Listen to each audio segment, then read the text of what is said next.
Hi, Kenneth, Brent. I have two Brents, so by calling you Kenneth, it actually helps me keep them apart. So let me look over my tips, the things that I've written down. You interviewed your administrator about self-mentoring to see what they knew, and you went into the whole section about conducting research and looking at all the data, making sure that you know the demographics in the community, and that's correct, but that really was trying to make the connection to self-mentoring. And you don't actually make that connection for me, so I'm trying to read between the lines. Self-mentoring is about research. It's about collecting data on yourself. So I guess that there could be a connection because self-mentoring is a form of collecting personal research or data about yourself, and you could be making that connection.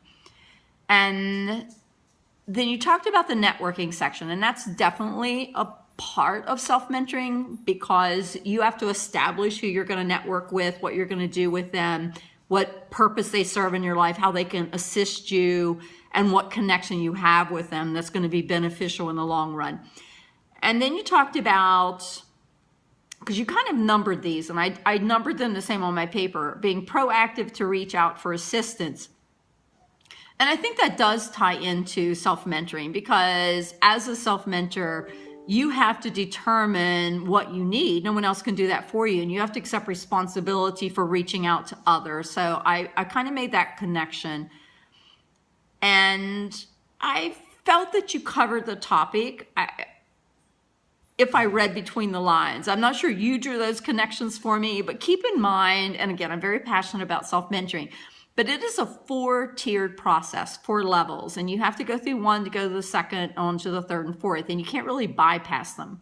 So you were kind of jumping all over through the different levels. It wasn't like you picked a level and kind of worked on it, because in the networking, that was kind of level 3, and reaching out for assistance, that's kind of level 2. The research part of it could actually be level 3. So see what I mean? I wasn't quite sure that you really got it, but the main thing is that you become acquainted with it. And that's probably the most that I can hope for. I know you're busy, and to sit down and read an entire book, and parts of it were boring anyway, I actually wrote it, so I know that. But I wanted to make sure that you just made that connection, and I kind of felt that you did that. You did have some uhs, and you're not the only person that does this. I've actually worked on this a lot myself, and I want to get you used to the point that you get comfortable with a pregnant pause when you're speaking. You don't have to put in there. I was the worst person in the world. I did it all the time. And if you listen to someone speak, even on TED Talks, the second they say it's almost like a sign of weakness, like a bad speaker. You want to eliminate that from your vocabulary. Do not say Get command of that. Be prolific, be articulate. Is not going to say that. The second you bring an into it, it changes everything. Watch people speak. You'll notice that. You pay attention to that. If you get nothing else out of the videos that you're doing with me, please stop saying work on it. Be conscious of it. Be aware of it. Even if you mess up in other areas, get that habit ingrained. It's one of the things I teach in self-mentoring, and I've actually coached people in learning how to stop saying by starting out and setting the goal and then charting it, and it's a great self-mentoring example.